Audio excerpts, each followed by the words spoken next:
Assalamualaikum warahmatullahi wabarakatuh. Perkenalkan, nama saya Rasya Bisa Putri. Pada kesempatan kali ini saya akan menjelaskan mengenai mata kuliah Ekonomi Pembangunan 2, yaitu resume pada bab 14 dengan judul Keuangan, Investasi, dan Bantuan Asing Kontroversi Peluang.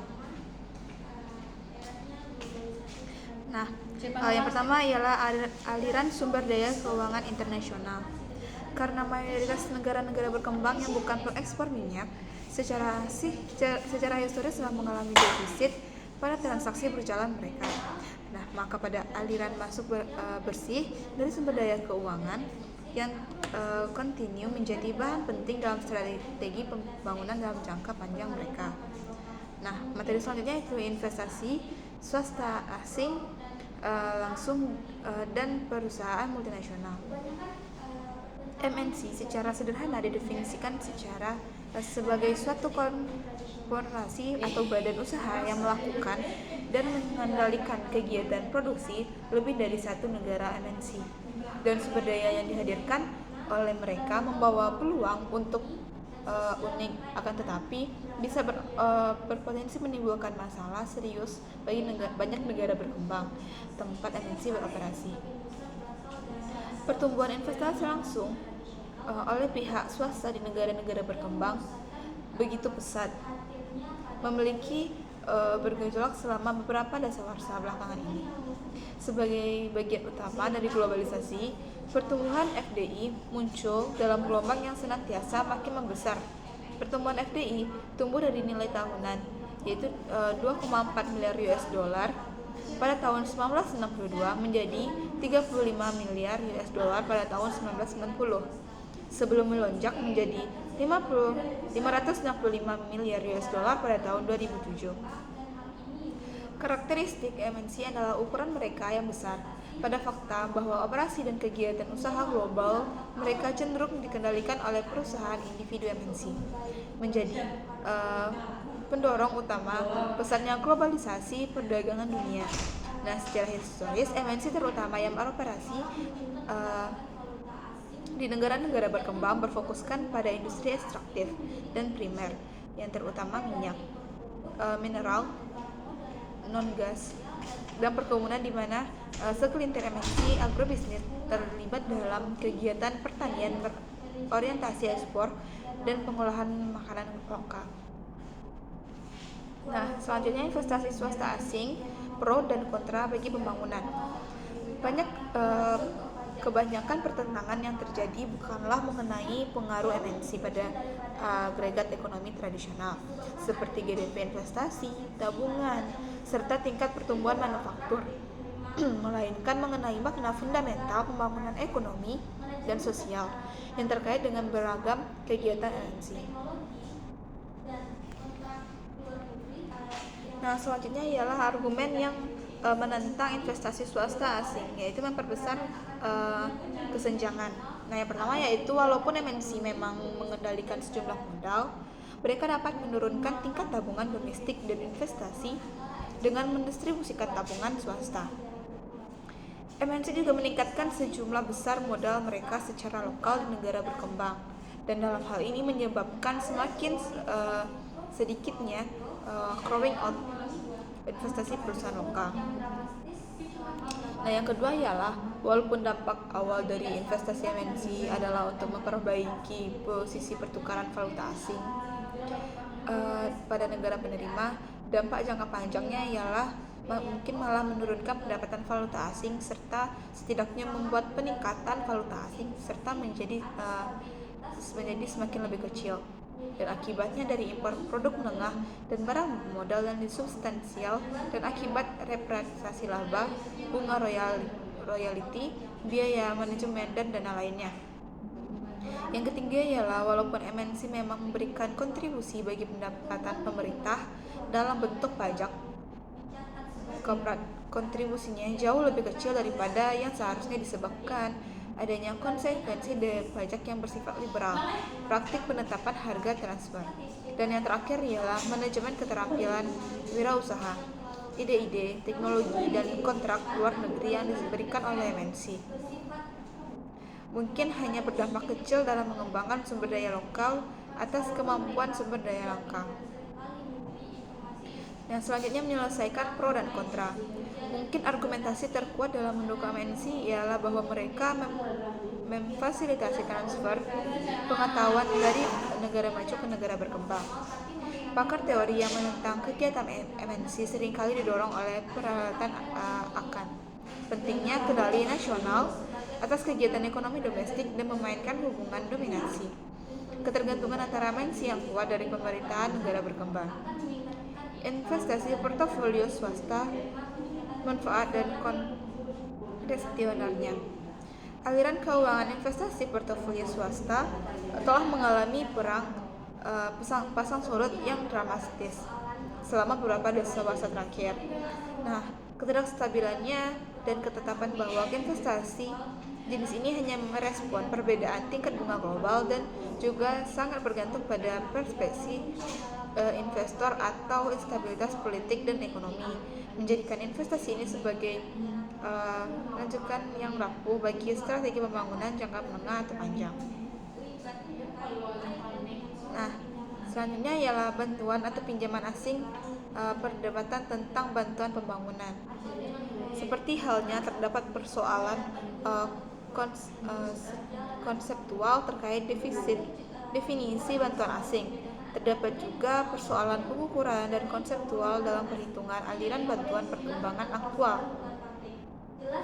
Secara khusus, ada 3 persoalan utama yang muncul dalam pengukuran bantuan. Nah, yang pertama ialah kita tidak bisa begitu saja menambahkan nilai dolar dari hibah dan pinjaman-pinjaman masing-masing memiliki arti tersendiri bagi pihak negara pendonor dan penerima. Nah, yang kedua ialah bantuan dapat bersifat terkait baik dengan sumber atau pinjaman atau hibah harus dibelanjakan untuk membeli barang dan jasa dari negara pendonor atau dengan proyek atau dana yang hanya dapat digunakan untuk proyek tertentu seperti jalan atau pabrik baja. Nah, yang terakhir ialah kita harus selalu membedakan antara nilai nominal dan real dan bahkan asing. Selanjutnya ialah jumlah dan alokasi bantuan publik. Telah jelas bahwa alokasi bantuan asing sebagai hanya ditentukan oleh kebutuhan relatif negara-negara berkembang. Sebagian besar bantuan bilateral tampaknya didasarkan pada perimbangan politik dan militer. Bantuan multilateral lebih memiliki dasar ekonomi, meskipun dalam hal ini kalangan kaya sepertinya menarik lebih banyak sumber daya per kapita ketimbang di negara miskin. Karena bantuan asing dilihat berbeda dari sudut pandang pendonor dan penerima, nah kita harus menganalisis proses memberi dan menerima ini dari kedua sudut pandang yang terkontradiktif tersebut. Nah, alasan mengapa negara donor memberikan bantuan. Pemerintah negara pendonor memberikan bantuan karena hal ini merupakan kepentingan politis, strategis, dan ekonomis mereka. Nah, sebagian bantuan pembangunan mungkin motivasi oleh dorongan modal, moral, dan kemanusiaan untuk membantu mereka yang kurang beruntung. Nah, misalnya seperti bantuan pangan darurat dan program kesehatan.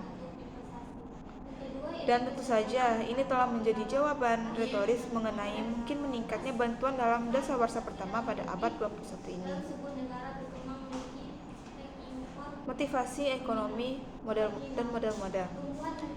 Alasan ekonomi setidaknya dijadikan sarana pensumberan janji untuk menyamarkan motif lain dan memberikan bantuan. Kendala bantuan asing. Yang pertama ialah kesenjangan atau kendala tabungan.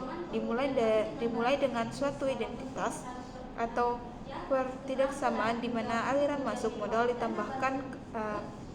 ditambahkan secara sumber daya yang dapat digunakan untuk investasi atau tabungan domestik. Dan yang kedua ialah kesenjangan atau kendala fatas. Jika investasi dalam sebuah negara berkembang memiliki pangsa internasional, pertumbuhan dan tabungan, bantuan eksternal juga dianggap dapat mengimplementasikan dan mempercepat proses pembangunan dengan menghasilkan tabungan domestik tambahan sebagai hasil dari laju pertumbuhan yang lebih tinggi yang memang ingin diraih. Bantuan teknis. Bantuan keuangan perlu dilengkapi dengan bantuan teknis, technical assistance, dalam bentuk transfer tenaga kerja, keterampilan tinggi untuk menjamin bahwa dana bantuan tersebut benar-benar digunakan dengan cara yang paling efisien untuk menghasilkan pertumbuhan ekonomi. Nah, kapasitas absorptif. Terakhir, jumlah bantuan dianggap berhubungan dengan kapasitas absorptif negara penerima bantuan, yakni kemampuan satu negara untuk mempergunakan dana bantuan secara bijak dan produktif. Itu seringkali diartikan sesuai keinginan negara donatur. Selanjutnya, motivasi ekonomi dan kepentingan pribadi negara donor. Bantuan terkait dalam hal ini jelas memiliki pilihan terbaik kecuali ketimbang bantuan tak terikat, dan mungkin juga perdagangan yang lebih bebas melalui peruangan hambatan impor negara maju. Sebagai contoh, sejumlah besar bantuan dari Amerika Serikat telah dibelanjakan untuk membayar konstruksi Amerika dan bisnis Amerika Serikat lainnya. Selanjutnya ialah mengapa negara penerima menyetujui bantuan. Intinya, meskipun tidak dirugikan lagi bahwa negara-negara miskin lebih membutuhkan bantuan untuk keluar dari lingkaran kemiskinan, pendekatan baru dibutuhkan untuk menjamin efektivitas bantuan. Selanjutnya, peran lembaga swadaya masyarakat dalam bantuan asing. LSM memiliki keunggulan utama. Nah, yang pertama ialah karena tidak terikat dengan kepentingan politik. Sebagian besar LSM mampu bekerja secara lebih efektif di tingkat lokal bersama masyarakat yang mereka coba bantu ketimbang program bantuan bilateral dan multilateral. Yang kedua, dengan bekerja langsung bersama organisasi masyarakat setempat, banyak isu yang lebih mampu untuk menghindari kecurigaan dan sinisme dari masyarakat miskin yang seringkali memandang bantuan mereka sebagai bentuk pemisah atau hanya berjangka pendek. Dampak-dampak bantuan. Nah, perhatian atas memberikan bantuan asing untuk mengurangi kemiskinan ekstrim, terutama meningkatnya fokus bantuan pada 49 negara termiskin yang dibahas pada pertemuan MD6 PBB tahun 2010. Perbaikan akuntabilitas dan evaluasi bantuan yang makin ketara sejak Paris Declaration dan beberapa pengayaan sumber daya merupakan pertanda baik bahwa bantuan asing akan makin efektif dan lebih terarah bagi mereka yang masih hidup dalam kemiskinan. Materi yang selanjutnya yaitu konflik dan pembangunan. Yang pertama ialah cakupan konflik disertai kekerasan dan rasio konflik. Keamanan fisik merupakan landasan bagi kapabilitas manusia. Jaminan adanya keamanan mungkin menjadi hal paling mendasar bagi seluruh lembaga pembangunan. Selanjutnya, konsekuensi dan konflik bersenjata. Yang pertama ialah kesehatan. Tepat saat program kesehatan masyarakat sangat dibutuhkan, dana dialihkan di bidang militer dan menurunkan perkiraan IMF. Anggaran belanja pemerintah pada bidang kesehatan menurun pada tingkat tahunan 8,6% selama berlangsungnya konflik, yang disertai kekerasan pendapatan keluarga umumnya menurun. Pendapatan keluarga umumnya menurun, sehingga banyak orang terkendala untuk membayar layanan kesehatan yang dibutuhkan. Hancurnya kekayaan. Konflik disertai kekerasan menghancurkan modal, dan sebagian modal yang tersisa dialihkan untuk kegiatan yang ekstraktif. Kekayaan lainnya yang dikirimkan ke luar negeri. Selanjutnya, memperarah kekerasan dan kemiskinan. Kemiskinan meningkat bahkan melalui penurunan peluang untuk memperoleh pendapatan, tetapi juga melalui dampak langsung dari penikalan. Pembuatan atau pengiriman menjadi peluang hewan ternak juga dialihkan kelaparan. Nah, selanjutnya ialah ikatan sosial yang layak. Konflik yang disertai kekerasan atau ancaman mencapai gelombang fungsi satu perkiraan menyebutkan adanya tambahan 64 pengungsi per 1000 penduduk secara rata-rata akibat perang saudara per 1000 penduduk akibat kudeta dan 30 akibat 1000 perang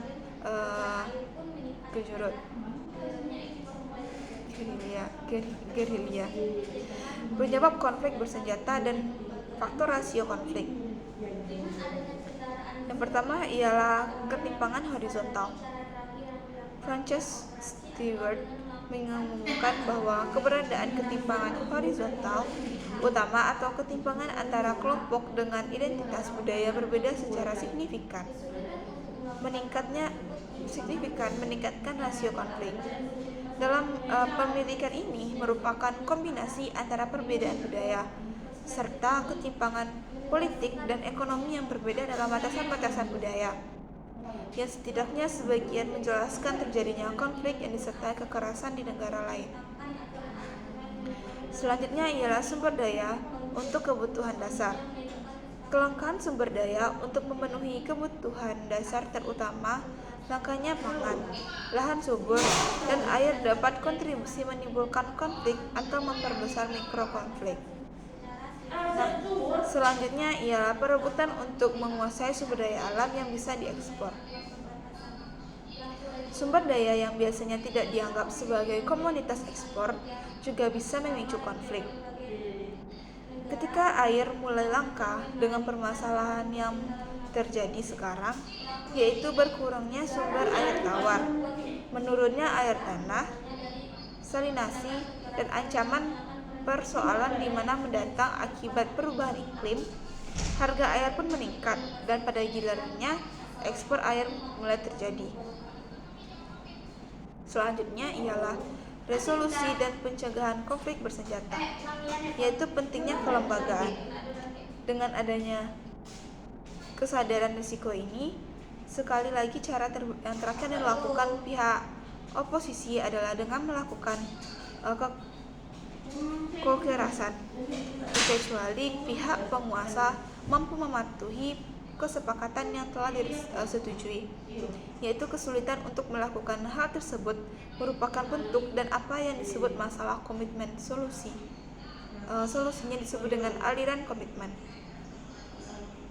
Perspektif itu menegaskan pentingnya fungsi lembaga-lembaga akuisisi untuk menangani konflik dan membuat prioritas bagi bantuan asing untuk membantu menciptakan aturan-aturan yang disepakati dalam resolusi konflik, dan selanjutnya menegakkan kesepakatan tersebut sebelum konflik menjadi aksi kekerasan. Nah, selanjutnya ialah pelaku global. Sebuah kelembagaan mendasar menjadi sangat penting ketika kekerasan mulai keluar melintas perbatasan serta sisa-sisa kekerasan dan pemberontakan masih aktif di kantung-kantung wilayah di luar perbatasan. Nah, selanjutnya ialah pelaku regional. Pasca konflik juga menjadi permasalahan kerjasama regional. Berbagai negara Uni Afrika makin memainkan peranan penting dalam mengatasi konflik. Selanjutnya, yang terakhir ialah pelaku nasional. Negara harus cukup kuat untuk melindungi warga negaranya dari tindakan kekerasan dan melaksanakan peran penting lainnya yang hanya bisa dilakukan oleh pemerintah. Nah, sekian materi dari bab 14 ini dengan judul Keuangan, Investasi dan Bantuan Asing, Kontroversi dan Peluang. Apabila ada kesalahan mohon dimaafkan. Sekian dari saya. Wabillahi taufik wal hidayah. Wassalamualaikum warahmatullahi wabarakatuh.